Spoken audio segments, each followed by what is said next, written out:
dann gibt es für deinen Stakeholder hier kein Zurück mehr. Ab hier muss dein Stakeholder, und das wird sofort passieren, wenn nicht bereits schon 3-mal vorher, nach dem Pricing fragen, abschließen, weil aus einem unternehmerischen Aspekt macht es keinen Sinn, ohne euch jetzt hier weiterzumachen.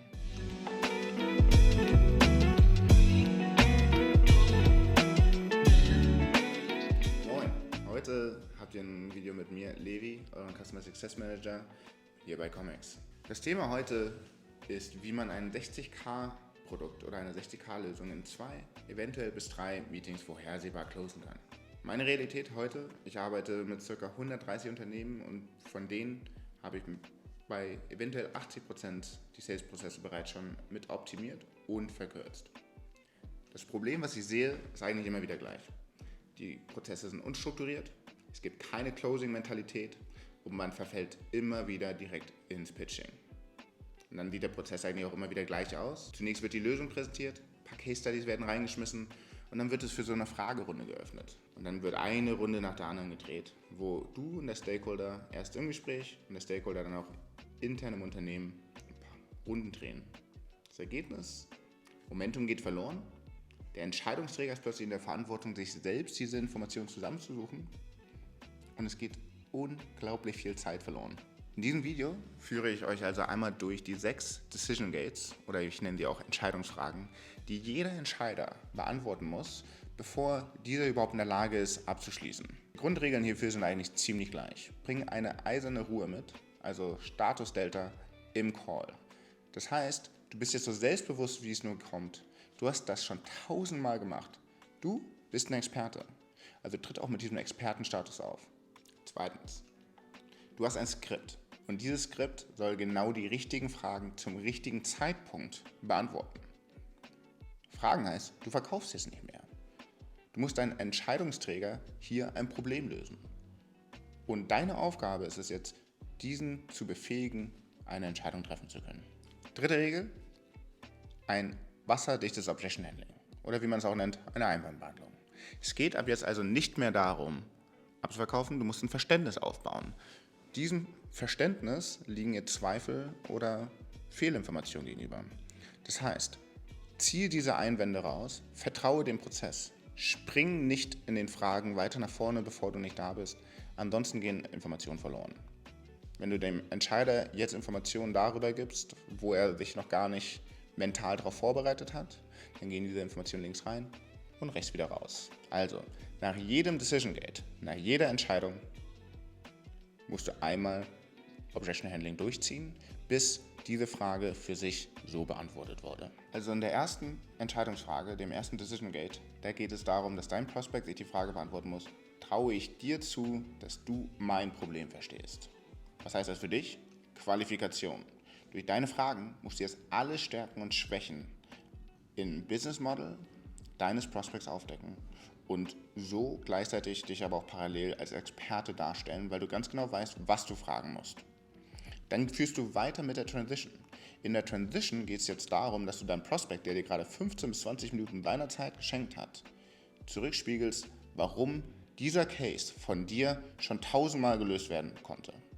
Zuletzt schmeißt du noch ein paar Case Studies mit rein.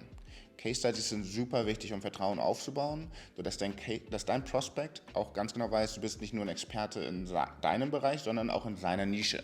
Die zweite Frage, da wird spannend. Hier ist die Frage, führt mich diese Methode eher zum Ziel als das, was ich heute tue? Was heißt das für dich? Du musst jetzt hier deine Thesis vorstellen. Levin hat in einem anderen Video schon erklärt, was das heißt. Für dich heißt es, du stellst jetzt hier den einzigartigen Insight vor, den du hast, warum du weißt, dass deine Methode dein Prospect eher zu seinen Zielen führt. Sprich, du stellst jetzt hier einmal den Unterschied in der Logik vor, also in der Vorhergehensweise, und machst das Ganze an ganz klaren KPIs und Ergebnissen fest. Das Ergebnis von dieser Entscheidungsfrage ist, dass die Realität deines Stakeholders nachhaltig verändert wird. Weil hiernach wird dieser Stakeholder nicht mehr vergessen können, dass das, was er oder sie heute macht, nicht das Effektivste ist, um ans eigene Ziel zu kommen. Bei der Frage 3 geht es darum, dass dein Prospect sich beantworten muss, verstehe ich denn überhaupt diese Schritte, die mich hier zum Ziel führen? Das heißt, Frage 3 ist die Frage der Sinnhaftigkeit. 1 plus 1 gleich 2. Du stellst also hier den Mechanismus deiner Lösung vor. die Prozessschritte. Das Ergebnis hiervon ist, wenn dein Prospect versteht, worum es hier eigentlich geht, dann hast du gerade einen Fanboy gewonnen. Sprich, du hast deinen Prospect und deinen Stakeholder ausgebildet, du hast Verständnis aufgebaut und ganz, ganz wichtig, wenn du in einem Gespräch bist, wo der Prospect nicht der Decision Taker ist, dann machst du hier erstmal einen Stopp. Weil du hast den schon bereits überzeugt, diese Person versteht es, jetzt muss dieser Prospect, der nicht der Entscheidungsträger ist, ins eigene Unternehmen zurückgehen und erstmal für dich den Sponsor spielen. Sprich, er muss jetzt den Decision Maker wieder zurück ins Gespräch holen. Und das Beste, was du ihm hierfür an die Hand geben kannst, ist so wenig Informationen wie möglich, ein Verständnis darüber, dass die Methode, die heute machen, nicht so effektiv ist und ein grobes Verständnis darüber, wie man dahin kommt.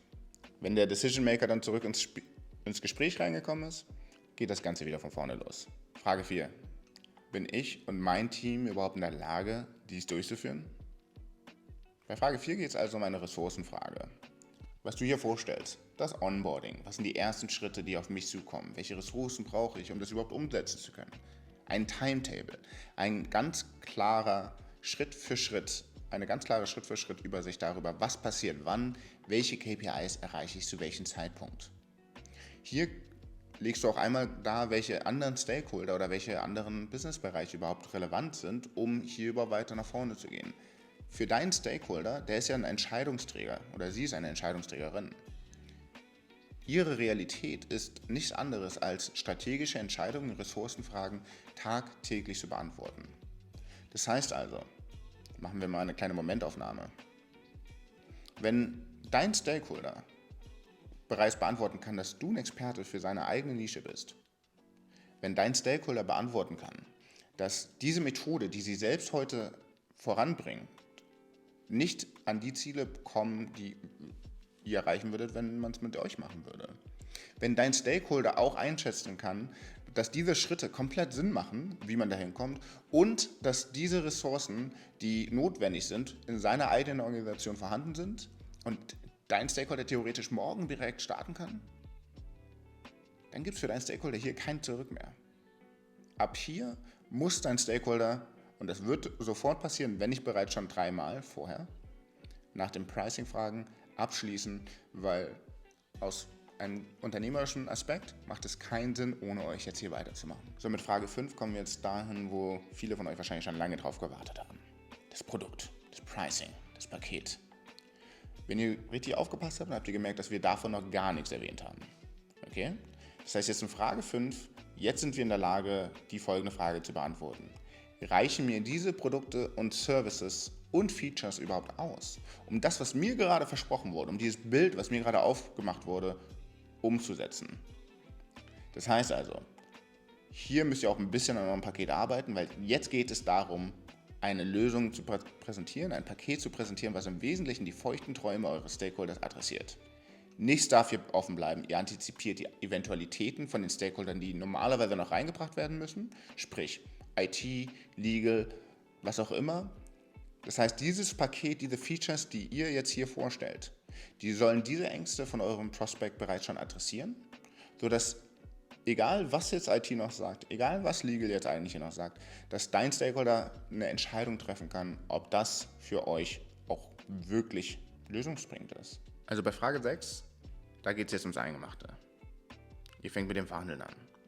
Ist das Pricing fair im Verhältnis zur Lösung und den Ergebnissen, die mir hier gerade präsentiert wurden?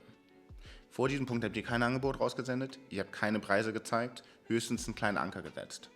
Frage 6 wird im Call abgearbeitet. Ihr teasert so ein bisschen noch, dass es ein Incentive-Based Pricing für schnelle Entscheider gibt, aber ganz, ganz wichtig, jede Entscheidungsfrage, die vorher unbeantwortet blieb, jede Objection, die ihr nicht vorher schon rausgezogen habt, die wird euch jetzt hier richtig kosten. Das heißt, wenn ihr alle Einwände abgearbeitet habt, wenn ihr wirklich alle Fragen zu beantworten konntet für euren Entscheider, dass es eigentlich nur noch darum geht, kann ich das bezahlen, dann kann es sogar ganz, ganz oft passieren, dass ihr gar keine Discounts in dem Pricing am Ende machen müsst. Und jetzt kommt die Kür, die Closing-Mentalität, von der ich geredet habe. Am Ende jedes Calls fragt ihr immer nach dem Close.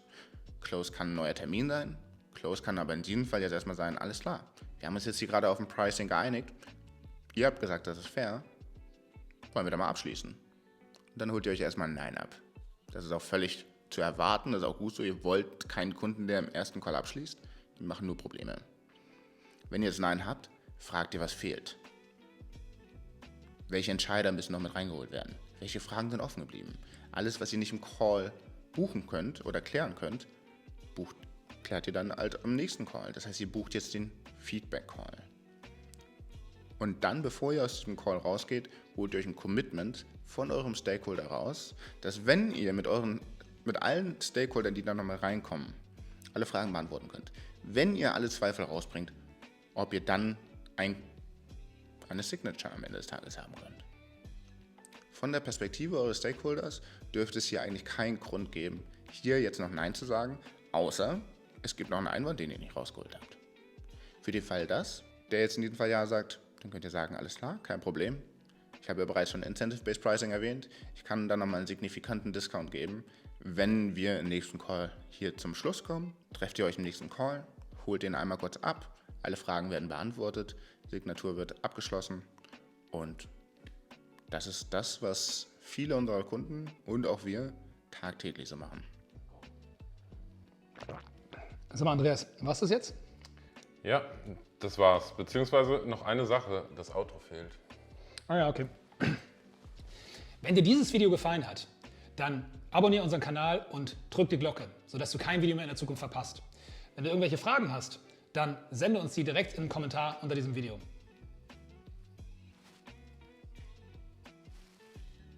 Hast du das, Marc? Ja. Okay. Cool.